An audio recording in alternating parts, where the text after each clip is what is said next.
During a normal afternoon in the city, a young couple is in the process of moving to their new beautiful apartment. They have plenty of boxes of their own to unpack, but they are surprised to discover that the landlord left behind an old funky refrigerator. Gail is not impressed at all, but Rob finds it very interesting because this old model has the motor above instead of underneath like modern models.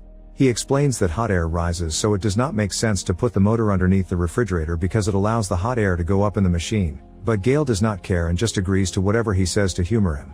Afterward, Gail takes out a bottle of wine to share with her husband, and Rob excitedly opens the fridge to get ice. He discovers that the freezer is full of old disgusting frost and compares it to Superman's Fortress of Solitude. After pulling with all his strength, he manages to barely get just a little ice cube out of it. Then the couple shares a toast to their new life together, but before Rob can take a sip of his drink, he notices there is something weird inside the ice. He grabs it to look at it more closely and asks Gail if he is seeing things, but Gail confirms she is seeing something too. To be sure, she grabs a magnifying glass for a better inspection and confirms that inside the cube there is a miniature mammoth with various spears piercing its body. Wondering if there are more things like this, Gail opens the freezer again and quickly takes out all the things left by the landlord, only to be shocked by what she finds. Rob soon joins her and confirms that apparently they have a tiny lost civilization living in their refrigerator.